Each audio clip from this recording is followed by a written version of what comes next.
Il y a quelqu'un dans ta vie qui t'a trahi. Quelqu'un qui t'a blessé. Quelqu'un que tu n'arrives pas à oublier. Et peut-être que tu attends que l'univers lui rende ce qu'il mérite. Tu attends le karma. Tu attends la justice. Mais laisse-moi te poser une question honnête. Pendant que tu attends, qui souffre vraiment? Toi. Chaque jour que tu passes à espérer la chute de quelqu'un d'autre, c'est une journée que tu ne vis pas pour toi-même. Aujourd'hui, sur cette chaîne tu es l'élu, je ne vais pas te parler de comment punir tes ennemis. Je vais te parler de quelque chose de bien plus puissant, comment t'élever au-dessus d'eux. Parce que la vraie victoire, ce n'est pas de les voir tomber. C'est de les regarder de si haut que tu ne les vois même plus. Reste avec moi. Ce que tu vas apprendre aujourd'hui peut changer ta vie. Beaucoup de gens confondent le karma avec une sorte de vengeance cosmique automatique. Comme si l'univers était un tribunal qui rend des jugements en notre faveur. Mais ce n'est pas ça. Le karma, dans sa forme la plus profonde, n'est pas une punition. C'est un écho. Tout ce que tu envoies dans le monde, ta colère, ta rancune, mais aussi ta générosité, ta paix, revient vers toi amplifié. Ce que la plupart des gens ignorent, c'est que quand tu passes ton énergie à haïr quelqu'un, à vouloir sa destruction, à surveiller sa vie, tu envoies justement de l'énergie sombre dans ton propre univers. Et cette énergie ne va pas vers l'autre. Elle reste en toi. Elle te ronge de l'intérieur. Elle bloque ta créativité, ta joie, tes opportunités. Elle t'empêche d'avancer.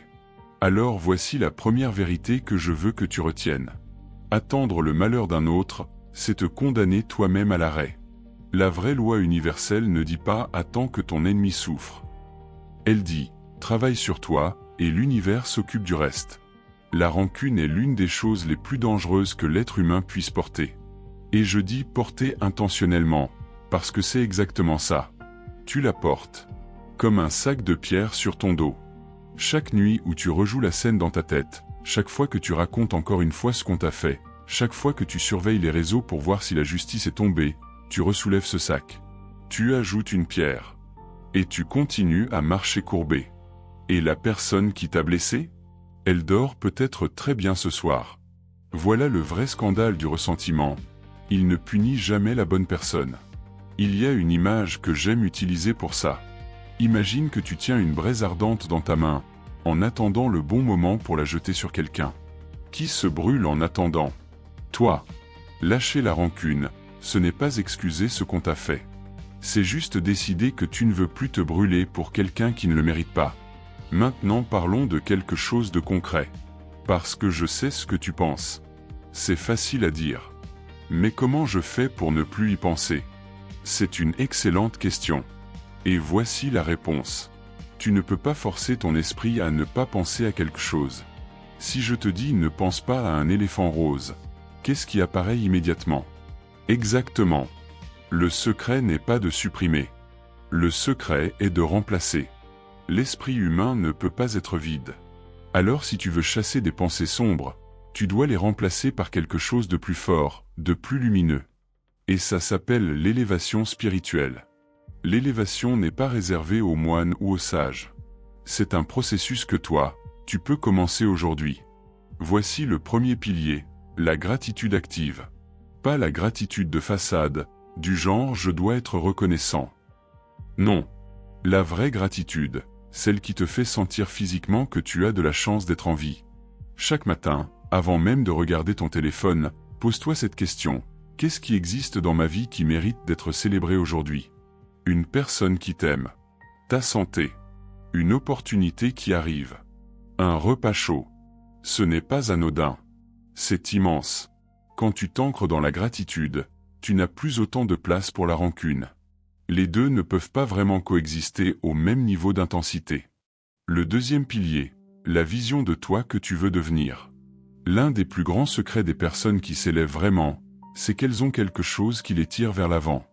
Pas quelqu'un à détruire. Quelque chose à construire. Pose-toi cette question, dans 5 ans, qui est la version de moi que j'admire? Pas celle qui s'est vengée. Celle qui a réussi. Celle qui rayonne. Celle qui est en paix. Et commence à vivre dès aujourd'hui comme si tu étais déjà cette personne-là. Chaque décision que tu prends, demande-toi, est-ce que la meilleure version de moi ferait ça? Cette simple question peut transformer chacune de tes journées. Le troisième pilier, le silence intérieur. Le monde dans lequel on vit est fait pour te distraire. Notifications, bruit, opinions, comparaisons. Tout ça t'éloigne de toi-même. Et quand tu es loin de toi-même, les douleurs du passé prennent toute la place. Consacre chaque jour, même 5 minutes, à être simplement avec toi. En silence. Sans téléphone. Sans musique. Sans bruit. C'est dans ce silence que tu entends ta propre voix. Pas la voix de la colère. Pas la voix de la peur. Ta vraie voix. Celle qui sait déjà où tu dois aller. Je vais te dire quelque chose qui pourrait te surprendre. La personne qui t'a blessé t'a peut-être rendu service.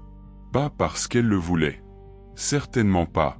Mais parce que les blessures, quand on les traverse avec conscience, sont souvent les meilleurs professeurs de vie.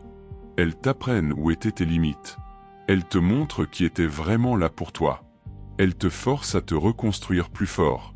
Pense à l'acier. Il devient résistant parce qu'il passe par le feu. Pense à la perle. Elle se forme à l'intérieur d'un coquillage qui a subi une irritation. Toi, tu es en train de devenir quelque chose de précieux grâce à ce que tu as traversé.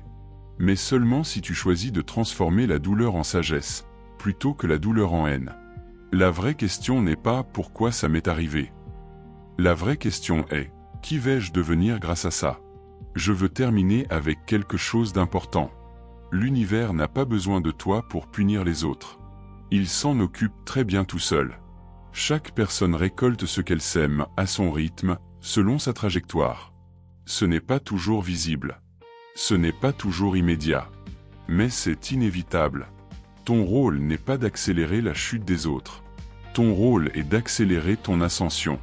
Et plus tu t'élèves, plus quelque chose d'étonnant se produit. Tu n'as même plus envie de regarder en bas. Les personnes qui t'ont blessé deviennent minuscules dans ton rétroviseur. Pas parce que tu les as effacées, mais parce que tu es tellement focalisé sur l'horizon que tu traverses, que le passé n'a plus la même emprise. C'est ça l'élévation réelle. Ce n'est pas ignorer ce qui s'est passé. C'est choisir d'être plus grand que ça. Si tu as regardé jusqu'ici, je veux que tu saches quelque chose. Le fait que tu cherches à comprendre, à t'améliorer, à voir les choses autrement, c'est déjà de l'élévation. La plupart des gens ne font jamais cet effort. Toi, tu l'as fait aujourd'hui. Alors voici ce que je te demande de faire maintenant. Dans les commentaires, écris juste une chose. Une seule. Quelque chose que tu choisis de lâcher aujourd'hui. Une rancune. Une colère. Une attente. Nomme-la. Et laisse-la partir ici, dans cet espace. Parce que les mots ont du pouvoir. Et cette communauté est là pour ça. Si cette vidéo t'a touché, partage-la avec quelqu'un qui en a besoin. Un ami, un proche, quelqu'un qui attend encore la chute des autres au lieu de construire sa propre ascension. Abonne-toi à Tu es l'élu. Parce qu'ici, chaque vidéo est faite pour t'aider à te lever plus haut. À très bientôt. Et rappelle-toi, tu n'es pas fait pour rester dans la douleur. Tu es fait pour t'élever.